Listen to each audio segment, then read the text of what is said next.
International, our voice in the world.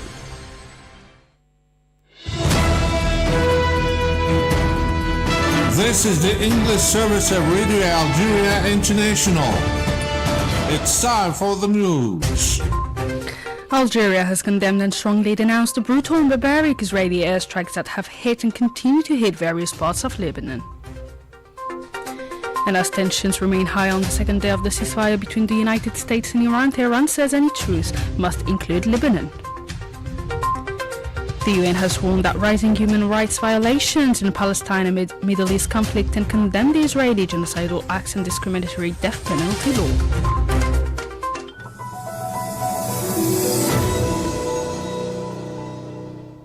Hello and welcome to Radio Algeria International. I'm Mariam Bershi.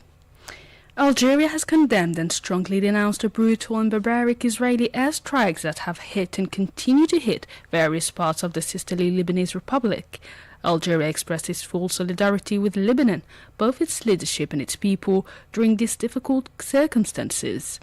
Algeria also called for the mobilization of international efforts to put an end to this blatant aggression which targets the sovereignty, security and stability of the Lebanese Republic and threatens to drag the entire region back into a cycle of escalation, despite the concerned parties reaching a preliminary agreement on halting military operations. Algeria has welcomed the framework agreement between the concerned parties providing for the cessation of military operations in the Gulf and Middle East region. It expresses its deep appreciation for the international mediation efforts that made this agreement possible, contributing to the easing of tensions in the region and the search for lasting solutions to all ongoing disputes. Algeria also calls for the continuation of positive and good faith engagement with international mediation to ensure lasting and sustainable security in the region. It further emphasizes the imperative not to neglect the security and stability requirements of the sisterly Republic of Lebanon. The Minister of State in charge of Foreign Affairs, National Community Abroad and African Affairs, Mr. Ahmed Attaf, has received a phone call from the Vice President of the Council of Ministers in charge of Foreign Affairs and International Cooperation of Italy, Antonio Tajani.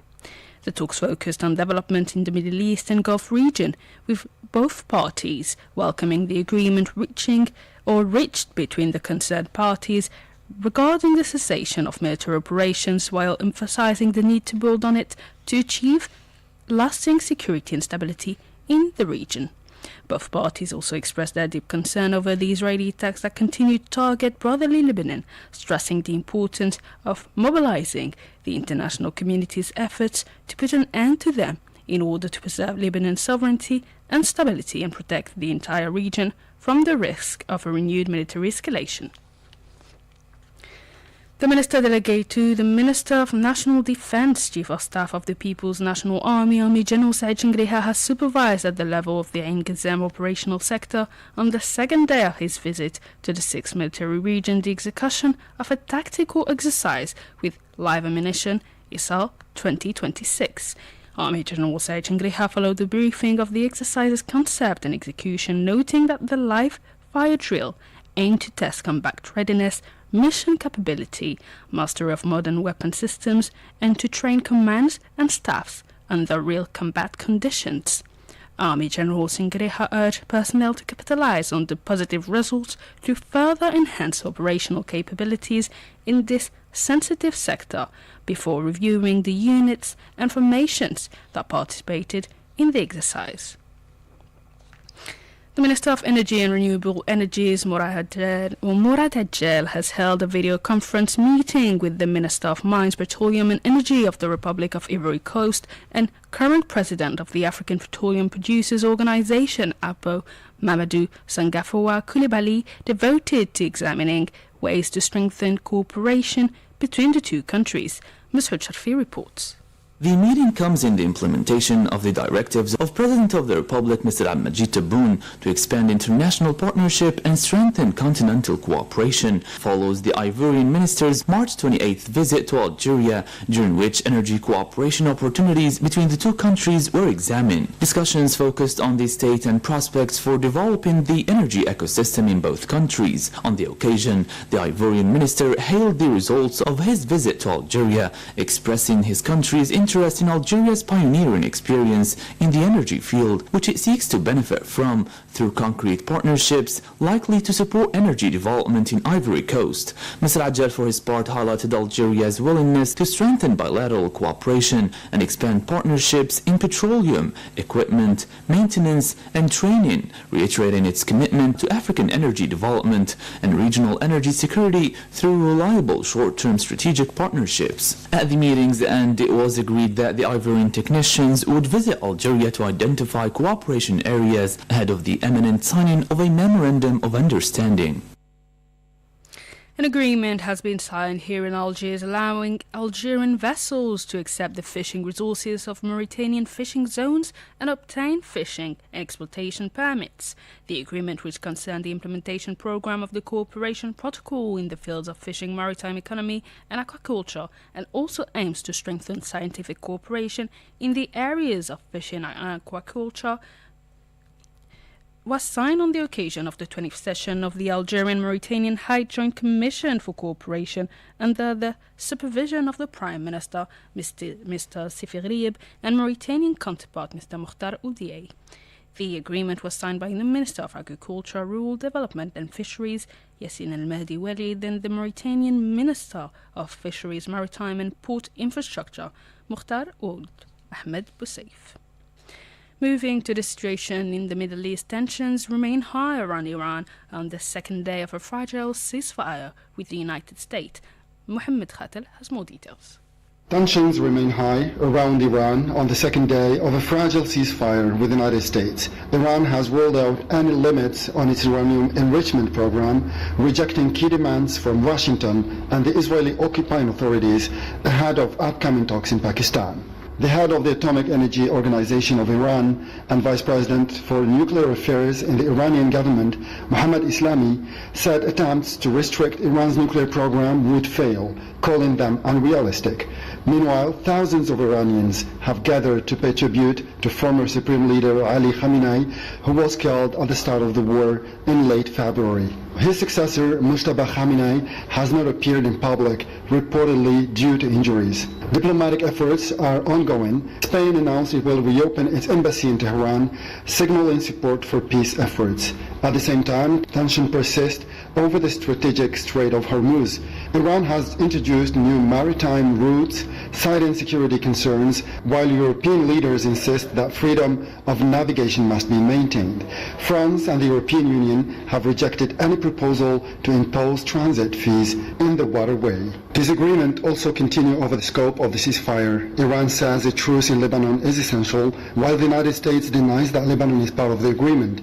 U.S. Vice President J.D. Vance warned that Iran risks undermining negotiations if it links the ceasefire to development in Lebanon. Talks between the two sides are expected in the coming days in Pakistan, with Donald Trump maintaining military presence and warning of severe consequences if no agreement is reached.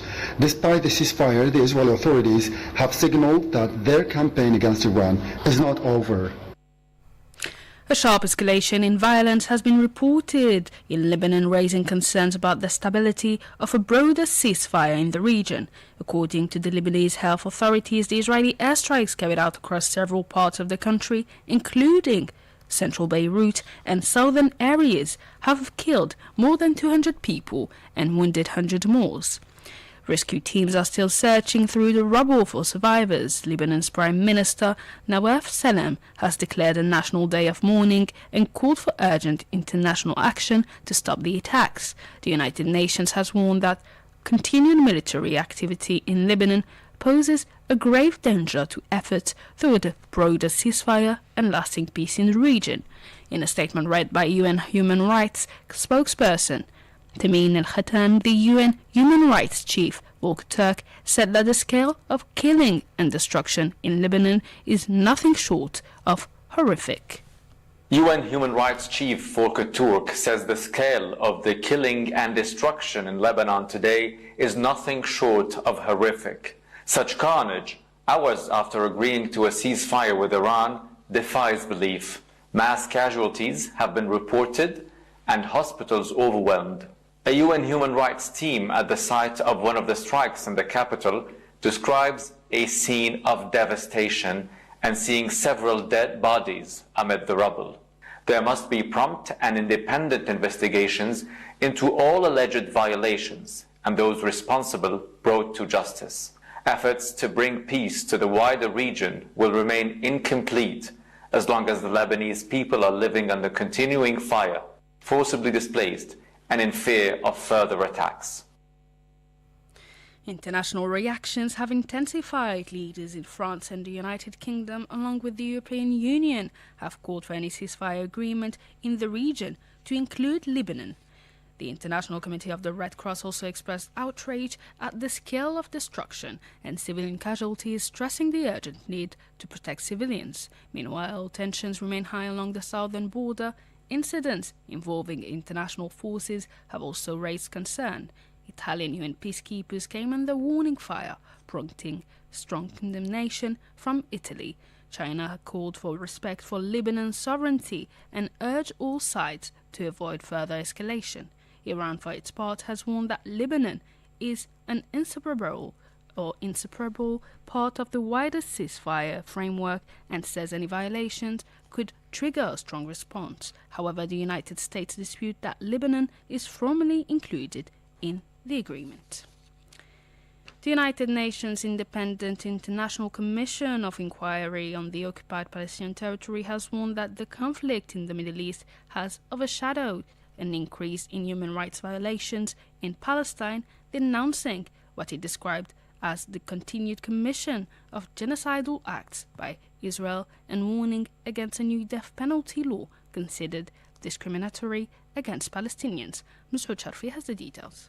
In its report, the Commission stressed that the overall situation in the Gaza Strip remains dire since the supported ceasefire of October 2025, with Palestinians living under limited access to health care, food insecurity, and inadequate shelter, particularly affecting the most vulnerable, including children. The Israeli attacks, including airstrikes, artillery shelling, and drone strikes, continue to cause civilian casualties in the Palestinian enclave. According to Gaza's Ministry of Health, at least 200 people have been killed since February 28, 2026. At the same time, the Israeli occupying authorities have closed or restricted border crossings, suspended humanitarian movements in certain areas, nearly paralyzed medical evacuations, and prevented Palestinians from returning to their homes. The Commission recalled that it had previously determined that between October 2023 and July 2025, 4 categories of genocidal acts were committed in Gaza by Israeli occupying forces, with the specific intent to destroy the Palestinian population in Gaza.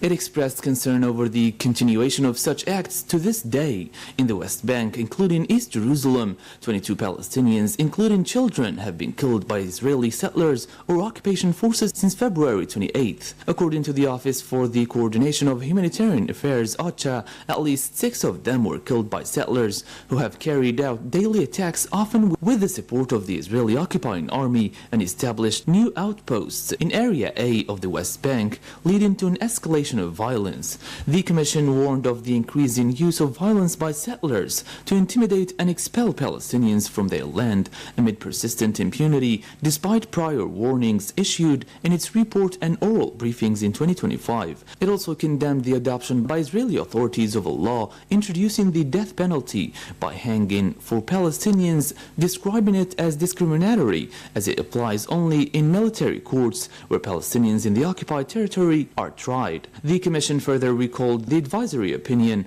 of the International Court of Justice, which states that Israel's continued presence in the occupied Palestinian territory is illegal and that its settlement policy, annexation measures, and exploitation of natural resources violate international law and must cease.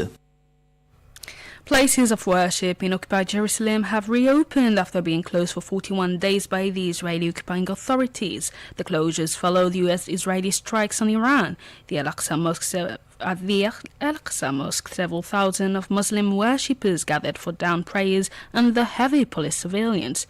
Meanwhile, in the occupied West Bank, at least 11 Palestinians have been arrested within 24 hours, including 2 women. The arrests were reported across several areas, including Nablus, Qalqiliyah, Jerusalem, Ramallah, Al-Beirah, Tulkarem, and Hebron. And at least 326 humanitarian workers were killed worldwide in 2025 and over 1,000 in total over the past 3 years, the UN's head of humanitarian operations announced on Wednesday. The UN head of humanitarian operations, Tom Fletcher, said that at least 326 humanitarian workers were killed. He said that these deaths of over 1,000 humanitarians killed while carrying out clearly marked aid missions reflected not recklessness on their part, but the recklessness of conflict parties, calling it the collapse of protection and questioning why such attacks continue. This is not an accidental escalation. It is the collapse of protection. These humanitarians were killed while distributing food, water, medicine, shelter. They died in clearly marked convoys and on missions coordinated directly with authorities. And too often, they were killed by member states of the United Nations. Mr. President, humanitarians know we face risks. It is the nature of our work, the places in which we operate. These deaths are not because we are reckless with our lives. They are because parties to the conflict are reckless with our lives. So, on behalf of over 1,000 dead humanitarians and their families, we ask why. He stressed that in the past 3 years, most of these deaths were located in Gaza, the occupied West Bank, Sudan and South Sudan. With this last bit of news, we come to the end of our news bulletin. Stay tuned to Radio Aljazeera International.